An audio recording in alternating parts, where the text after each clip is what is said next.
आणि आजच्या मोठ्या बातम्या आपण पाहूया। मंडल आयोगाला चॅलेंज करण्याची आमची इच्छा नाही, मात्र आमच्या आरक्षणाला चॅलेंज केल्यास मंडल आयोगाला चॅलेंज करणारच, मनोज जरांगे पाटील यांचा इशारा। कुणाच्या बालेकिल्ल्याचा संबंध नाही, हा जनतेचा बालेकिल्ला। नाशिकच्या दौऱ्यावर असताना जरांगेंकडून भुजबळांना टोला। सगळे सोयऱ्यांचा अध्यादेश काढलाय, त्याच्या अंमलबजावणीसाठी आमरण उपोषण। जरांगेंचं वक्तव्य, आता उपोषण कशासाठी असा प्रश्न विचारणाऱ्यांना जरांगेंचं पुन्हा एकदा उत्तर। अजमेर जाकर मेरे लिए दुआ करो, आमदार प्रणिती शिंदेंची मुस्लिम बांधवांना भावनिक साथ। सोलापूरमधून 200 मुस्लिम बांधव अजमेरसाठी रवाना होताना प्रणिती शिंदेंनी दिल्या शुभेच्छा।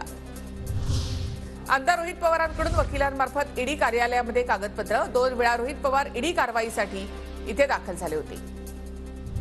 राज्यातील शरद पवार गटाचं कोणतेही कार्यालय ताब्यात घेणार नाही, प्रदेशाध्यक्ष सुनील तटकरे यांची TV9 मराठीला माहिती।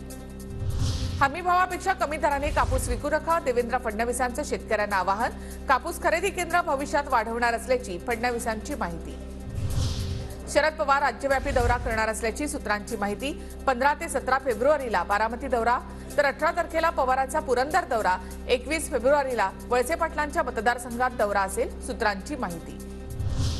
मंत्रालयाच्या आवारामध्ये रील्स बनवण्यावर बंदी, इमारतीमध्ये फोटो काढणाऱ्यांवर देखील पोलिसांची नजर असेल।